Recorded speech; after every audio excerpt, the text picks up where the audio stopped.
What is up, watch friends? Welcome to another episode of Talking Timepieces with Tony. I am Tony. You are the viewer. Today I am wearing my Rolex 126710 BLNR, or more commonly known as the Batman, Batgirl, whatever. Anyway, today we're going to be talking about a really special watch, the Rolex Explorer II. That was made specifically for the SAS. What's the SAS? Well, let's roll the intro and we'll talk about it. You're watching Timepieces with Tony. Talking Timepieces with Tony. All right, cool, man. I'm kind of excited about this one because this is a request that came in from my buddy who is a LAPD SWAT Metropolitan member, and he's a badass. The whole SWAT team are badass. I have so much respect for law enforcement, and whether it's military. I mean, I don't respect every single person who's in that. If you're an asshole, you're an asshole. It doesn't matter what you do. So having said that, my buddy, I'd asked him, I said, hey man, do you have any requests on a video? And I'll do it. And he requested me to do the SAS Rolex Explorer II watch. My buddy Ben gave me this hat which has this SWAT insignia on it, this beautiful challenge coin, special weapons and tactics. I really appreciate it. And what qualifies me in general, when he sent me this to do a video on this particular watch, I kind of have to go, well, all right, I can do that, but what makes me qualified, to do it? And essentially is, I'm a YouTuber. 2, I know about Rolex watches. And 3, my opinion matters just as much as anybody else's in this world. But having said that, without getting too in depth with everything, my association and affiliation, because SAS basically is the Secret Air Service, which is a part of the British Armed Forces Army, and Rolex teamed up with SAS to have this special watch, right? And Hans Wilsdorf created Rolex in England, 1905, and then I believe it was 1919 when they went to Switzerland. I might be wrong, not 100%, but school me on it, educate me. So, sorry, I just, and I don't want to get too in depth with this. My dad is British, and he was also in the British Army, Armed Forces, Armed Services. He was a badass. He was a Hollywood stunt helicopter pilot. And although I went to England, okay, so let me try to do this without getting all jumbled up, all right? I had gone to England in 1980 on vacation. 1980 was a really, really scary time to live or visit England at the time, because there was a lot of problems with the Northern Ireland and the Irish Republican Army, and bombings in the UK were crazy. I remember it. It was scary. I lived in England, moved to England in 1982. There was still a lot of this stuff going on, and I was living. Okay, keep in mind, my parents pretty much abandoned me, you know what I mean? I was on my own ever since I was a kid. 15 years old, I was on my own. I was delivering newspapers in the morning, and I was working in a factory after school. And I lived in sort of an industrial area, and there was a lot of poverty, there was no money. Well, you go to the factory, you work, and then you go to the pub and you drink, and that's pretty much your life, I got myself into some trouble, which was, it wasn't serious, not in today's standard, but when you're 18 years old, it's, they can be pretty serious.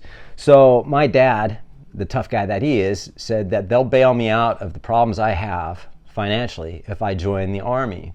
I have dual citizenship. I am not British. I am an American, straight through and through, but I have dual citizenship. I was able to enlist in the British Army, and I did the testing, everything I did. Then through all of it, they were going to send me up to Northern Ireland as a foot soldier.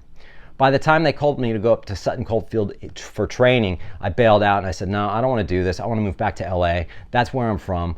I'm a musician. That's it.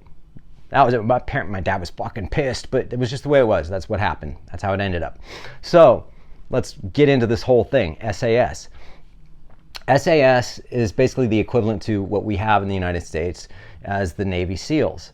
Navy SEALs are badass, SEAL Team 6, SAS has about 500 members give or take at any time. Rolex created this Explorer II, which is a badass watch, for the Special Air Service, limited to about 100 pieces. Now, keep in mind, they didn't give these watches to the soldiers. You had an option to buy it, whatever the deal was, but there's only 100 pieces apparently, right? So, and I'm looking at the watch now here, and again, I have to take some notes because I want to do this right. SAS was formed in 1941. Basically that's, and they're highly respected, and they're highly fucking crazy, and the training that these guys have, again, fairly equivalent to the Navy SEALs. All right, so in 2012, Rolex created this opportunity for the SAS to purchase this watch, which is, now I'm looking at the photos here, so don't think I'm not paying attention to you, because I really want to explain this, okay? They're only available to active members or former members, right? And the watch itself is a standard Explorer II, and the reference number is a 216570 with a 3187 movement. It's got an oyster bracelet. Again, GMT. They had white dial and then also black dials. Standard watch, again, oyster bracelet. Their motto is "Who dares wins." That's engraved on the side of the case. That's badass in itself. And on the back of the case, it's engraved with their insignia, which is beautiful. There's not that many of these around, and if you can find one, you're more than likely spending upwards of $50,000 for this piece. Now, I was never into the Explorer II as such, but after kind of diving back into looking at this watch and the history of it, it's like kind of made me kind of go, I kind of like this, you know what I mean? Now, as a general stance of what the military wears, or the SAS specifically, is not so much the Explorer II as it is the Submariner. A lot of the military, a lot of the law enforcement wear this Rolex Submariner. Even in the United States, I can state that a lot of the officers that I know do have Submariners. And I've said this before, I said it in one of my other videos, that a lot of people think, if you watch videos on YouTube like everyday carry, EDC, man, Tracer, the watch, or Luminox, or whatever, these are what the Navy SEALs wear, and whatever, that's fine, fair enough. But for the most part, your best companion out there is more than likely going to be a Rolex. They're robust, they're virtually indestructible. They're just great watches.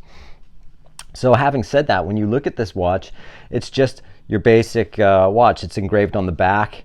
And of course, everyone knows that Rolex don't engrave their watches, but in this occasion, they have, and it's just a sick looking watch. There's a couple of them up for auction. They're super expensive.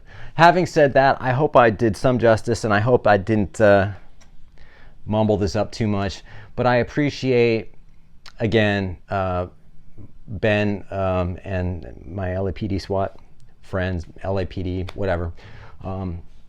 And I appreciate everyone who likes and subscribes and watches my videos. It's cool, right? Yesterday I was on a podcast that's in Australia, talking watches. I don't know when that's coming out or whatever, but I'll let you guys know.